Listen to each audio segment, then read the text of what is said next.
How do you get your very first custom music gig writing for film, TV, or video games? Let's talk about it.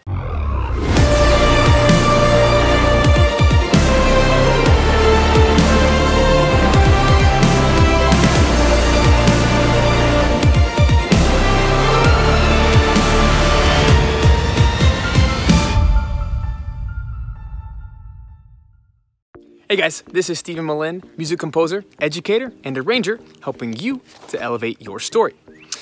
Now, a question I get a lot of the time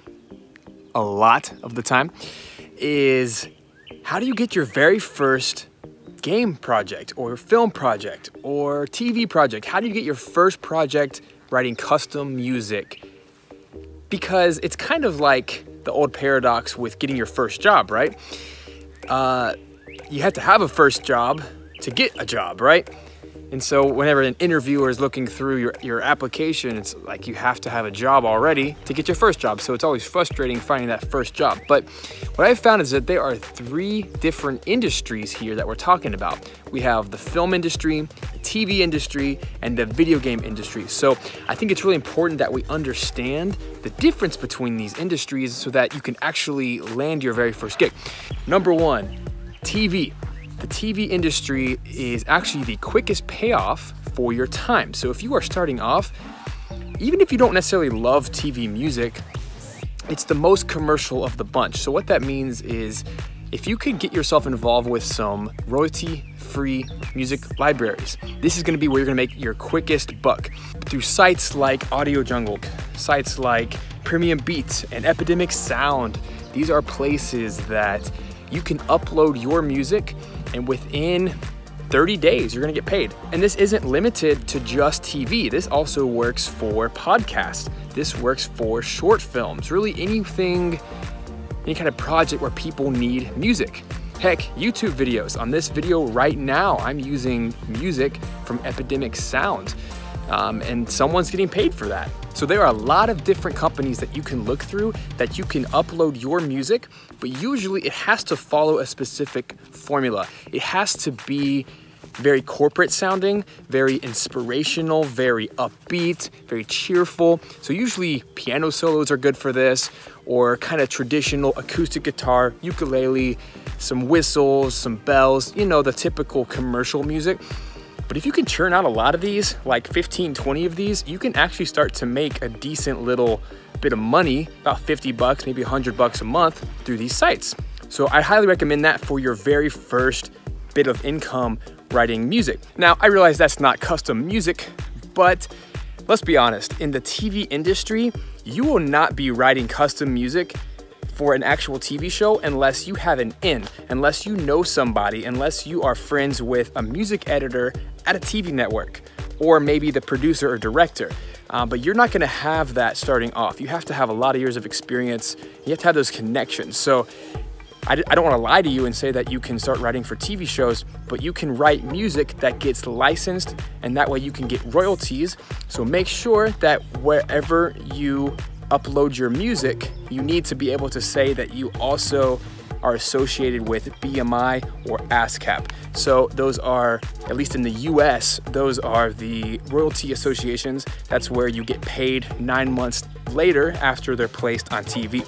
So there are other videos on that subject that you can check out. The second industry we want to look at is the video game industry.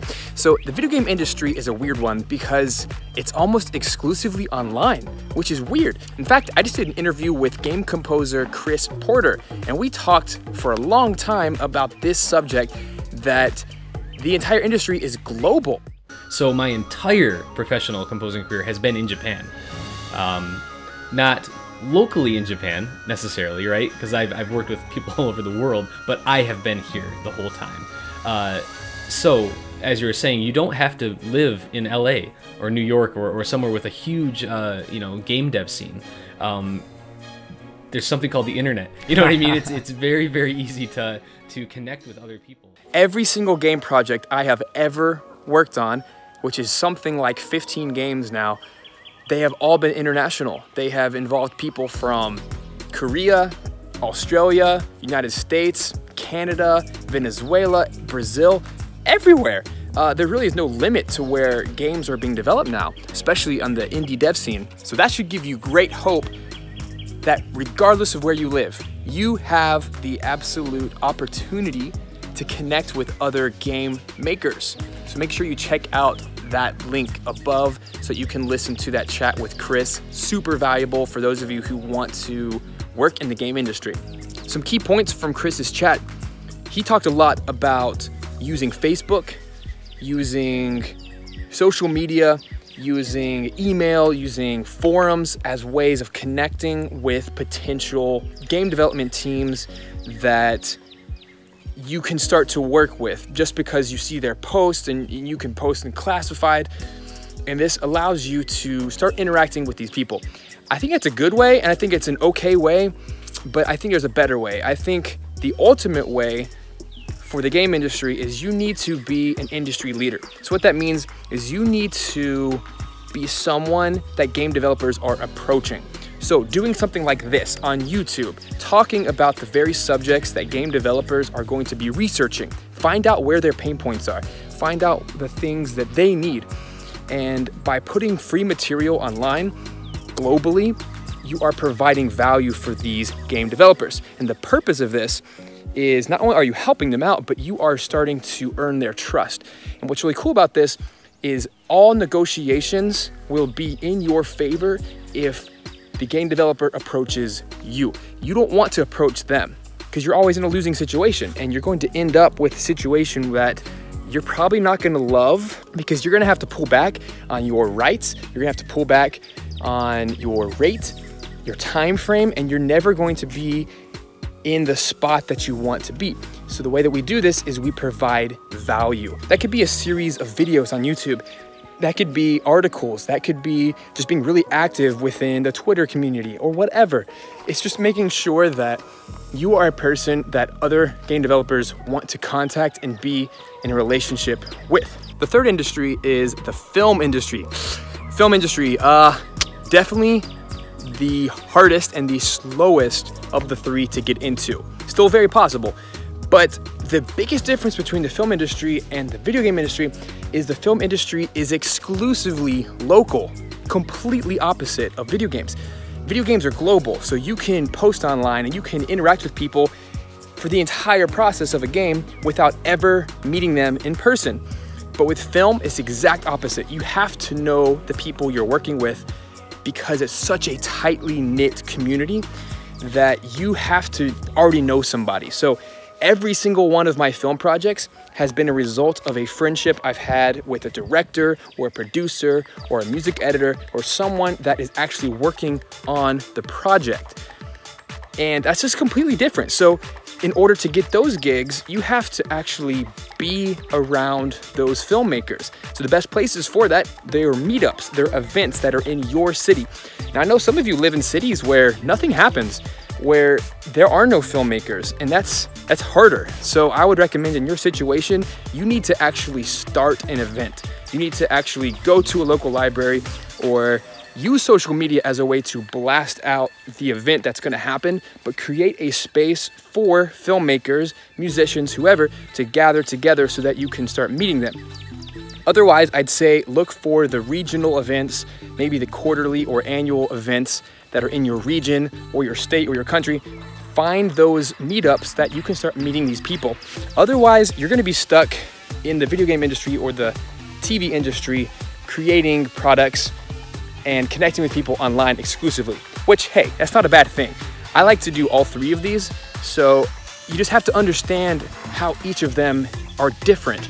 And so often I hear composers talk about how it's so hard to get into the film industry or so hard to get into the TV industry. But ultimately, if you just understand how to attack each of these, you're gonna be fine. So if you're gonna do all three, if you're gonna do what I do and try to do music for all three industries, you just have to approach each one separately. It is very rare that you can write a piece of music and it's gonna work in all three platforms. Because, think of a video game, for example, like an action platformer, 16-bit style, Super Nintendo style, something I like to write a lot. That is not gonna work in a corporate presentation video on TV. It's also not gonna work in an emotional short film vice versa, right? It's very rare that you can find a piece of music that really works in all three. So it's important that if you're starting off and you don't have a gig yet, it's probably because you're chasing after the wrong industry based on your music. So if you're someone who writes really orchestral, emotional music, you're probably gonna do best with film. If you write very chiptune, energetic music, you're probably gonna do video games. But if you write very corporate or pop or rock music, you're gonna do really well with TV. So figure out which of those three is really your best style and go after that. But for anyone who doesn't really care, if you just don't mind where your music ends up, you just wanna write for something, then I'd go the music royalty route of placing your music in a music library so that people can start picking it up and using it. But again, you gotta kind of follow the rules of what commercial music looks like, because it's not gonna be the same. You're not gonna sell chiptune video game music on a royalty-free music library site. And you're not gonna sell big sweeping John Williams scores on that kind of site either. You have to know the platform you're writing for, because ultimately that is how you are going to get your first gig. Thanks for watching, guys. If this video was helpful for you, give it a thumbs up and smash that subscribe button. Help us get to 50,000 subscribers this year. I know we can do it. Also, if this video was helpful for you, I want to hear below. Type in those comments, let's chat about it, and let me know what barriers you feel like you have to getting your first gig. Because I truly believe that if you can choose one of these three industries and just go after it, you're gonna start getting work. So comment below, I'd love to hear from you, and I'll see you guys next time.